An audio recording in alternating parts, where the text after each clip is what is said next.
Aujourd'hui, nous sommes le mardi 28 janvier et je pars dans 3 jours pour le Canada. Je pars le 31 janvier. J'aurai mon gros backpack, 60 litres plus 10 litres, donc qui fait 70 litres il me semble. Ce sac là, j'ai pris une petite valise toute simple.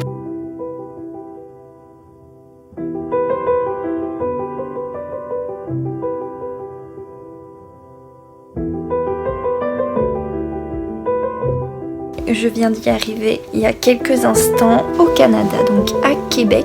C'est juste magnifique, on est d'accord, les gars? J'ai mon logement.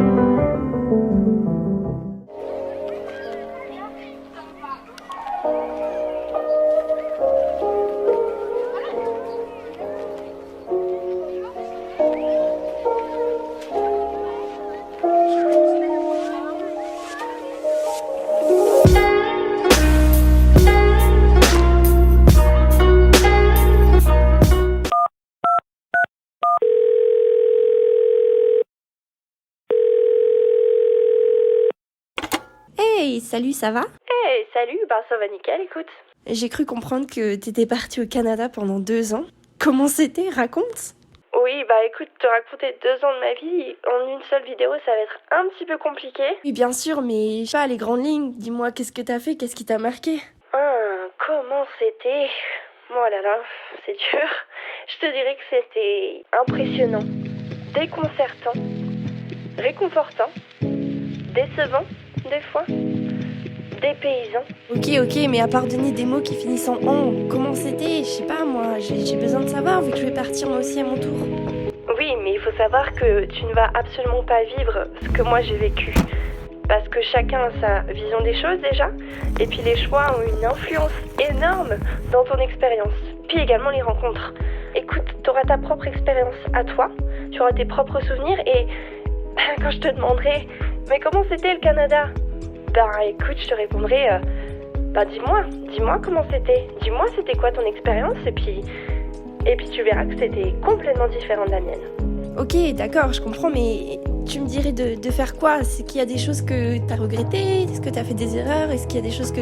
Voilà, je sais pas, des choses auxquelles je devrais m'y attendre? Alors oui, là il faut vraiment que tu t'attendes à toutes sortes de choses. C'est un cocktail juste, mais explosif, d'émotions, de surprises, de choses qui te tombent dessus comme ça, que tu sais même pas pourquoi. Donc crois-moi, c'est des choses que tu peux même pas expliquer, tout simplement. C'est comme ça, c'est tout. Comme le dit bien le cliché, vaut mieux avoir des remords que des regrets. Et crois-moi que j'ai aucun regret, vraiment aucun. Si je devais refaire et revivre cette expérience, je ne changerais absolument rien. Oui, en effet, c'est vrai, mais tu m'as bien dit que c'était un petit peu difficile au début, non? Ah oui, absolument. Ah oui, crois-moi que j'en ai chié au tout début. Mais écoute, je me dis que ça m'a permis d'apprendre. Et le fait d'avoir un début de PVT comme ça, je me dis que maintenant je suis prête à tout. Je suis prête à tout genre de situation et que dans tous les cas, j'arriverai à m'en sortir et j'arriverai à trouver une solution.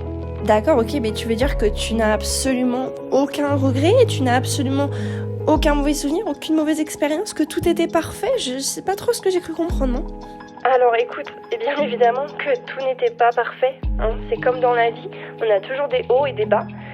Mais, comme je l'ai dit, il faut savoir apprendre de ses bas. Il faut savoir se rendre compte, il faut savoir reconnaître. Et c'est ce que moi j'ai réussi à reconnaître. Durant mon PVT au Canada, j'ai rencontré des personnes, mais je me suis aussi rencontrée. J'ai rencontré la vraie Camille.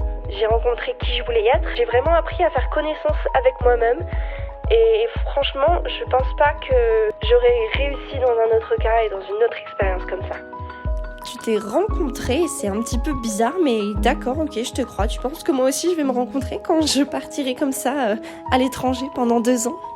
Oui, absolument que oui, tu vas te retrouver, tu vas te rencontrer, tu vas voir qu'est-ce que tu vaux, tu vas voir qu'est-ce qui te fait vibrer, qu'est-ce qui te passionne, et tu vas faire en sorte de tout faire pour réussir à atteindre tes objectifs. Je pense que j'ai réussi à me prouver à moi-même que j'étais capable de tout faire pour réaliser mes objectifs et atteindre mes rêves. Mais maintenant alors, qu'est-ce que tu vas faire maintenant que c'est fini? Maintenant je vais continuer à apprendre. Je vais utiliser mes nouvelles connaissances, je vais utiliser le pouvoir que j'ai réussi à trouver en moi pour vivre à 100% les nouvelles expériences, les nouvelles rencontres que je vais avoir dans mon futur. Et puis bien évidemment, j'aurai toujours dans un coin de ma tête cette expérience incroyable que j'ai pu vivre à l'étranger. Vraiment, c'est inexplicable, faut le vivre, faut tout simplement le vivre. Oui, je sais, mais bon, s'expatrier pendant 2 ans, c'est quand même énorme, quoi.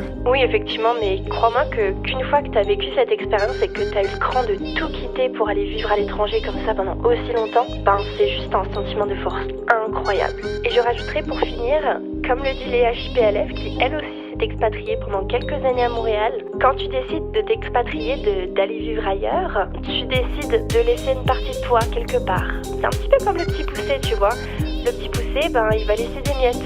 Et puis c'est un peu pareil, quand t'es expatrié, tu laisses des miettes de toi un petit peu partout dans le monde en espérant laisser une trace et en espérant que les gens se souviennent de toi. Écoute, je te remercie énormément pour ce témoignage poignant et si particulier. Vraiment, ça m'a donné encore plus envie de partir vivre l'aventure. Et puis j'ai envie de te dire à dans 2 ans alors Camille. À dans 2 ans Camille.